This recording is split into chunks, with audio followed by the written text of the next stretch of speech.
Hello, dear friends. I've come your way again today, as I promised earlier that I'm going to come your way in continuation of Joseph's series, and I promise to come with this topic we titled "Riding on the Wheels of Your Haters." Riding on the wheels of your haters. I know one may begin to ask me now, how is that possible to ride on the wheels of your haters? Would they not, gị banye n'ụgbọ onye kpọrọ gị asị? Ọ bụrụ gị oje tinye n'ime mmiri ma o jee kugbuo gị. The person will just go and waste you on the street. No, you can actually ride on their wheels. What we mean, when we talk of wheels, we talk of what is supposed to be of beneficial to them. But due to their hatred and jealousy and all of these things, those things will now turn to become beneficial to you who they hate. So we want to see how you can actually ride on those things and get to your destination. Of course, ndị Igbo si na-akụbu ilu, nwata kpaa nkụ ka nke ibi ya sị na ọfịa. Once one begins to excel in life, enemies will fall everywhere. Once things begins to go well with you, people who will hate you and would want to bring you down will fall everywhere. And these people, what they fight is your destiny, that light they're seeing. But in order to get that light they're seeing, they don't care about what happens to you. They don't mind crushing you, climbing on you, and all of these things in order to get that to that light. You look at Joseph in the Bible, he told his brothers of his dreams, and his brothers they hated him because of the dreams. They never wanted the dream to come to pass, so because of that, they hated him. And when the father sent him to go and check on his brothers while they were taking care of their flock, Bible said they saw him from afar and said, "Look at the dreamer. We will kill him and know what to become of his dream." So you now look at it that their major target was a dream. And so they began to discuss among themselves, how do we handle this? One said, "Let us kill him." Another said, "No, it's not good to kill our brother and his blood will be on our hands. Let us throw him into the cistern and let him die there." Another said, "No, let us sell him off." And they ended up selling him to the Ishmaelites. And to them, they were selling him so that whatever happens to him there, let it happen, so that they will not even know about it.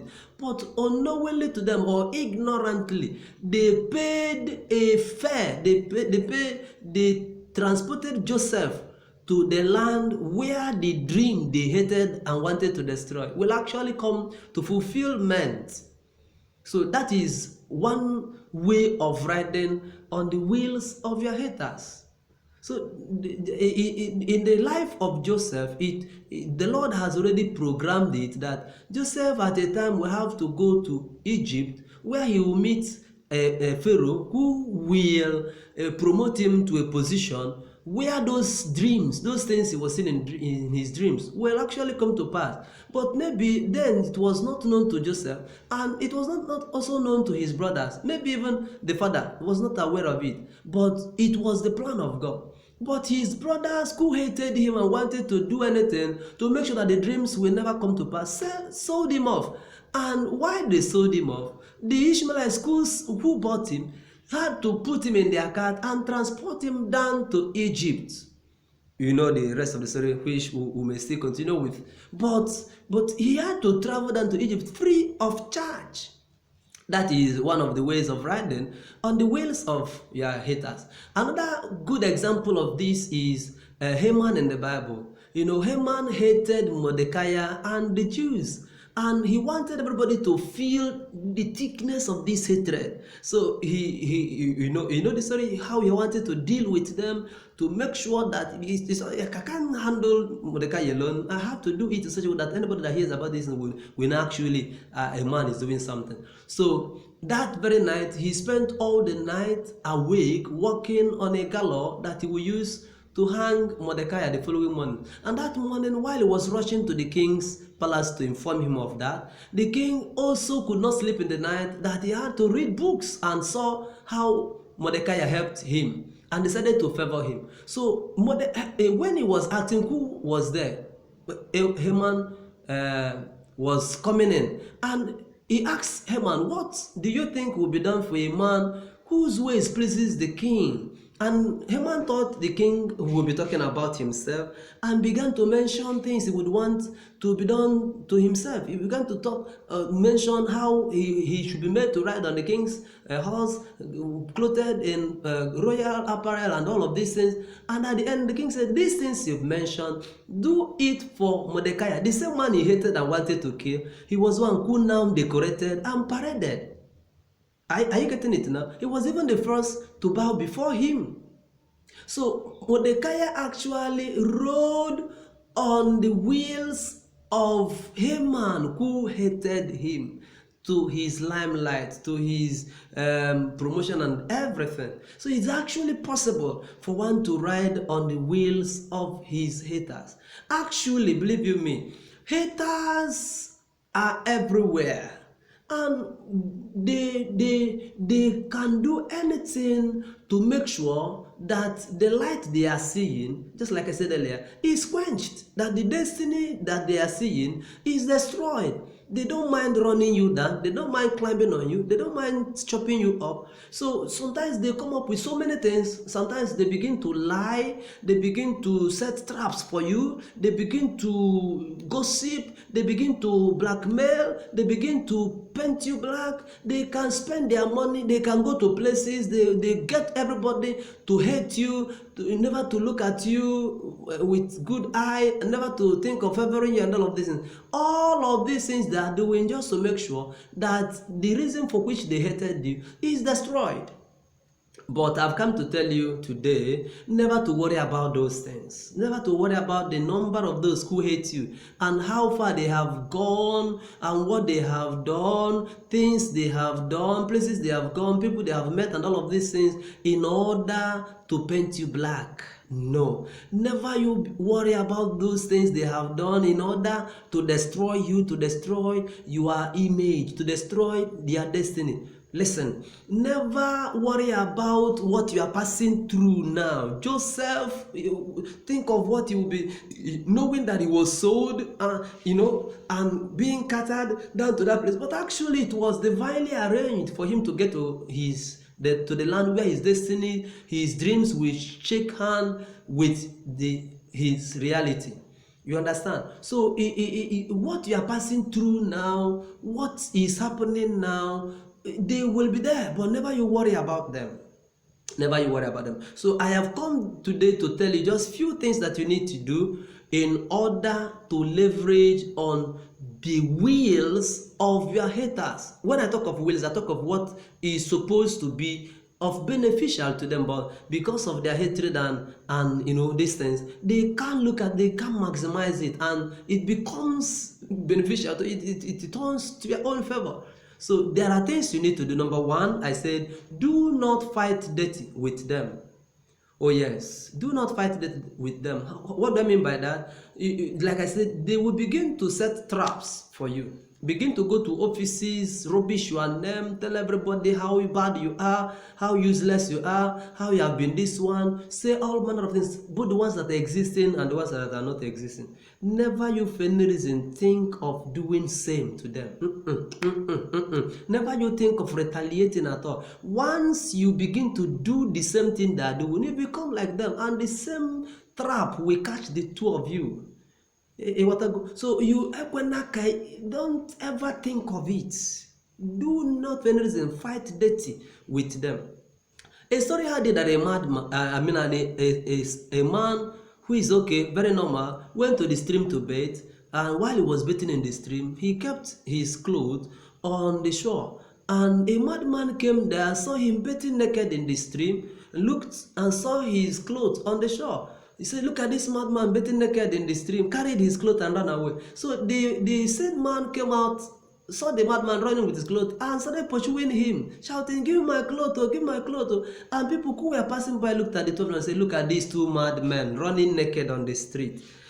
So people called the madman because he was also naked and chasing after a madman. Why? He did not think. What he should have done first was to think of how to cover his nakedness. what to do to save himself first, and then begin to think of how to collect his clothes back from the madman. So, but he started running after him naked, and people said they were mad because the two of them were naked. So, when you fight dirty with them, you become dirty like them. When you fight dirty with them, you become dirty like them. So, even when they set traps for you, do not retaliate. Do not even do as if you understand. Do not think of doing back. That's number one. Then number two is avoid unnecessary defense, or unnecessary building of walls. Avoid it. So many people, in a bid to defend themselves, had ended up escalating, the thing. Some gossips are spread by, yes, you end up spreading the gossip about you. Okay, now they came to let's take for instance, while they were walking on the street, on the road, the two of them were talking about it, or maybe the three of them were talking about it, and when they got to the market, somehow you got to hear about it, and then you started to defend this. How did you say? How sure are you? Why did you say this one? Trying to defend this thing. Come and hear, come on. People will gather, and before you know, everybody will gather there. And remember, just know this, that when people gather, no matter what you say, not everybody will want to believe you. They will still work out with what they want to believe. And don't mind those people. They don't know how to defend themselves. You understand? So, and they will carry it. And when they go to their homes, these things were said in the street. You announce it in the market. They carried it to their homes. It has scattered everywhere. You understand? And some people will still go, and again, they will go and they will not say it the way you said it. So do not fuel their agendas. Do not aid them. Avoid unnecessary defense. Let me defend myself. To how many persons will you defend yourself to? So avoid it. When you are called and you are required to say something, say just what you know. Leave it at that. Don't think of defending or building these walls and all of this. You end up helping them. And then finally is be patient. Ndị Igbo si na ala omimili egede emesịa gbụlịgba egede selenu. What it means is that when you go into the water and eat banana, while coming out from the stream, the back of the banana will also be coming out too. So no matter how a lie sells, no matter how a lie thrives, no matter how these things, reigns, one day, the truth must surely come out. And when it comes out, it becomes your selling point. Those people who may have benefited, may have enjoyed, may have eaten, whatever, they will pay. They will vomit everything they have eaten as a result of the lie. They will have to pay in one way or the other. But you, who may have suffered all this, will be compensated much because of your patience. Ndị Igbo so no onye nwelu ndidi na-eli azụ mkpo, nkịta nwelu ndidi na-atọ ọkpụkpụ siri ike. If you are patient, you enjoy the fattest meat. So my dear, do not be in a hurry to fight them, to defend yourself. No. Do you know what they have said? Do you know what they have said? This thing is going far. No, let me stop them. How can you? How can you? So what I'm saying, dear friend, is look at these 3 points, and once you're able to maintain them, you will ride on their wheels. If it is your destiny, if it is ordained by God, then it must surely come to pass. For Bible says that for none of his wills and purpose will be withheld. Yes. So if it is God's will and purpose for you, if it is your destiny, it will surely come to pass. All of these things you are seeing that are happening now, they are just preparing you. Maybe they are taking you to where you need to be, preparing you for a better management of the position or whatever. So be patient. Wait. Their wills will actually accelerate you to your destiny. Thank you for following me all this while, and thank you for encouraging me. I want to tell you that your comments and your likes, you are viewing these things is the fuel with which we burn. So I want to appreciate you. Thank you so much, my dear friend. I'm still your friend, EC Obiora, the old man. Don't forget I will be coming your way again to continue in this series and